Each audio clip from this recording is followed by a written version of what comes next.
आज हम गिनती की पुस्तक के अध्याय 31 के पहले भाग का अध्ययन करेंगे। उसमें हम 1 से लेके 35वें वचन तक पढ़ेंगे। फिर यहोवा ने मूसा से कहा, मिद्यानियों से इस्राएलियों का बदला ले, बाद को तू अपने लोगों में जा मिलेगा। तब मूसा ने लोगों से कहा, अपने में से पुरुषों को युद्ध के लिए हथियार धारण कराओ कि वे मिद्यानियों पर चढ़ के उनसे यहोवा का बदला ले। इस्राएल के सब गोत्रों में से प्रत्येक गोत्र के 1,000 पुरुषों को युद्ध करने के लिए भेजो। तब इस्राएल के सब गोत्रों में से प्रत्येक गोत्र के 1,000 पुरुष चुने गए, अर्थात युद्ध के लिए हथियारबंद 12,000 पुरुष।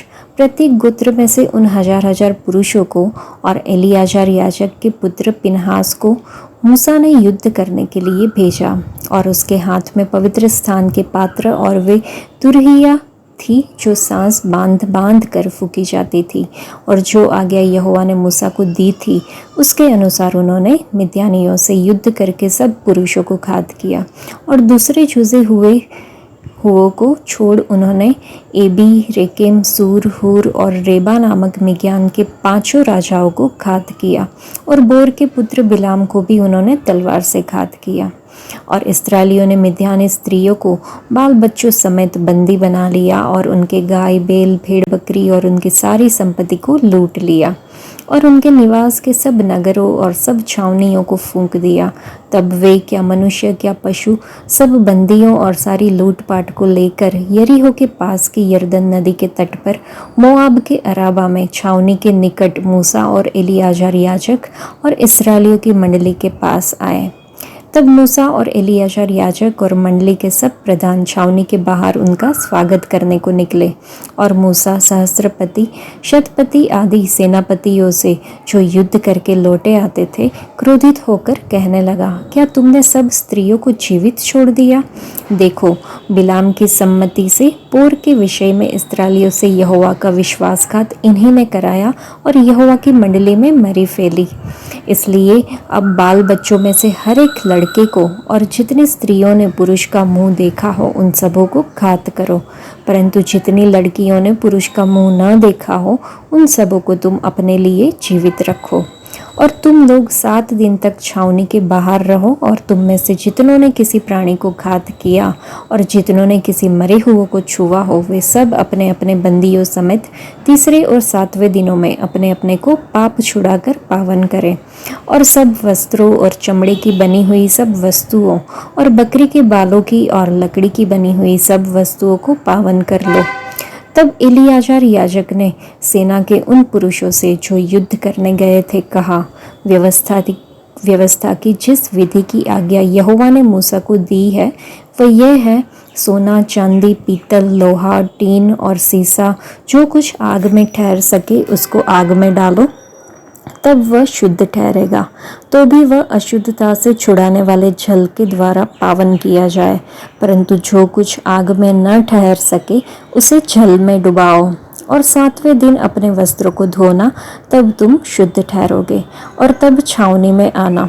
फिर यहोवा ने मूसा से कहा, एलियाजर याजक और मंडली के पितरों के घरानों के मुख्य मुख्य पुरुषों को साथ लेकर तू लूट के मनुष्यों और पशुओं की गिनती कर। तब उनको आधा आधा करके एक भाग उन सिपाहियों को जो युद्ध करने को गए थे, और दूसरा भाग मंडली को दे।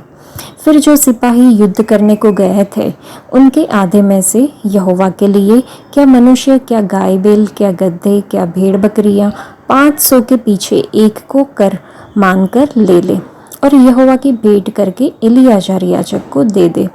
फिर इस्राएलियों के आधे में से क्या मनुष्य, क्या गाय बैल, क्या गड्ढे, क्या भेड़ बकरियां, क्या किसी प्रकार का पशु हो, 50 पीछे एक लेकर यहोवा के निवास की रखवाली करने वाले लेवियों को दे।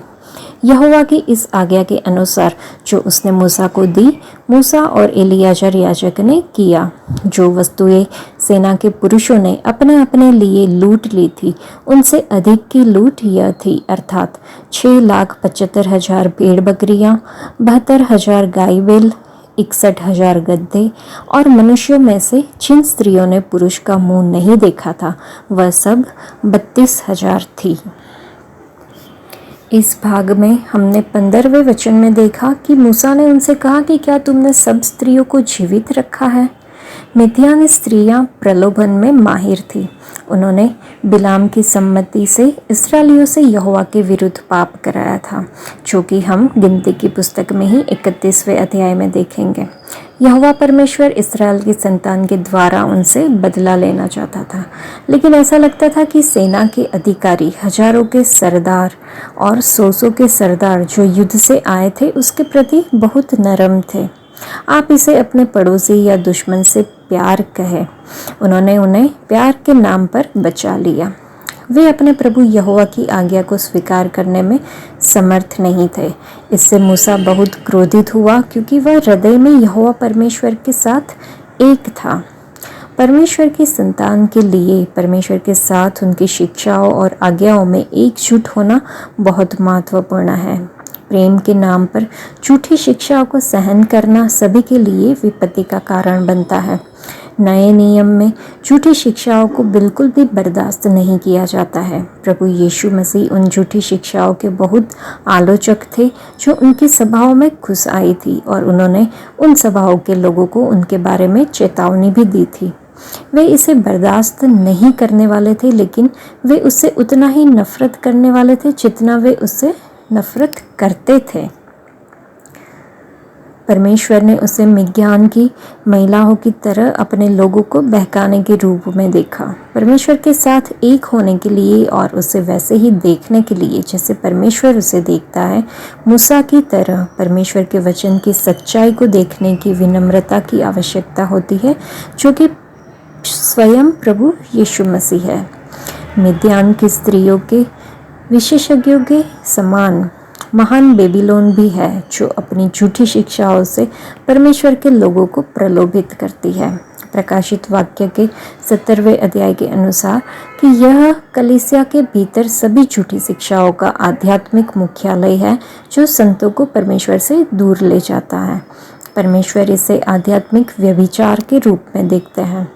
उसने अपने लोगों से इससे बाहर आने के लिए कहा, ताकि वे इसके पाप में या फिर उस पर आने वाली विपत्तियों के भागीदार न बने।